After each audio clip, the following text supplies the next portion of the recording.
L'association UFC Que Choisir du Mans a voulu savoir si la loi sur l'affichage de l'indice de réparabilité était respectée.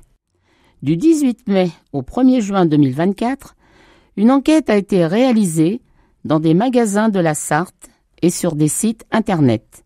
Nelly Courson, membre de l'association, a participé à cette enquête et se propose d'en livrer le bilan. La chronique d'aujourd'hui porte uniquement sur l'indice de réparabilité. Le déroulement de l'enquête et les résultats seront présentés dans un autre article.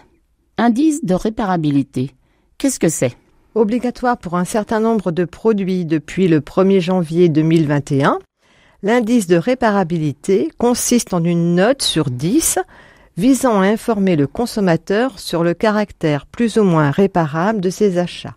En résumé, c'est la capacité à changer les pièces usagées. Indice de réparabilité, quel est l'intérêt ? Il constitue un outil de lutte contre l'obsolescence, programmée ou non, pour éviter la mise au rebut trop précoce des produits et préserver les ressources naturelles nécessaires à leur production. Il permet ainsi de lutter contre le gaspillage. Quels sont les produits concernés par l'indice de réparabilité ? L'indice de réparabilité est obligatoire pour les catégories de produits suivants. Au nombre de 8, lave-linge, à hublot ou à chargement par le dessus, smartphone, ordinateur portable, téléviseur, tondeuse à gazon, lave-vaisselle, aspirateur, nettoyeur haute pression. L'indice de réparabilité, où le trouver et comment le décrypter ? On le trouve en magasin. Il doit être affiché sur l'appareil ou à proximité. Sur Internet, il est indiqué dans la présentation des équipements à proximité du prix. Plus un produit est réparable, plus la note comprise entre 1 et 10 est élevée. Afin de faciliter la lecture de l'indice, un code couleur accompagne la notation, allant du rouge vif pour les produits non réparables au vert foncé pour les produits réparables aisément. Comment savoir à quoi correspond la note attribuée à un appareil ? Par ailleurs, au-delà de la notation sur 10, sachez qu'au moment de l'achat, le vendeur et, s'il n'est pas le même, le fabricant, sur demande, doivent pouvoir communiquer la grille de notation ayant permis de déterminer l'indice de réparabilité pour chaque modèle concerné.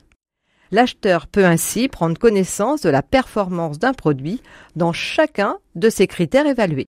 Cet indice de réparabilité va-t-il évoluer ? À partir de 2025, l'indice de durabilité remplacera l'indice de réparabilité pour certaines catégories de produits, à commencer par les téléviseurs et les lave-linges, hublot et top. Il comprendra de nouveaux critères, notamment ceux relatifs à la fiabilité des produits.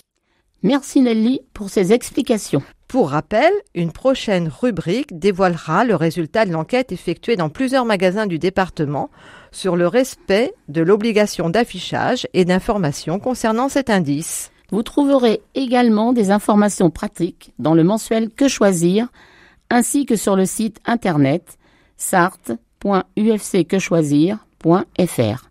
Si vous êtes intéressé, vous pouvez contacter l'association qui se situe 21 rue Beignet au Mans, téléphone 02 43 85 88 91. Une antenne existe à la Ferté-Bernard, La Flèche et Sablé-sur-Sarthe. Au revoir Nelly. Au revoir Françoise.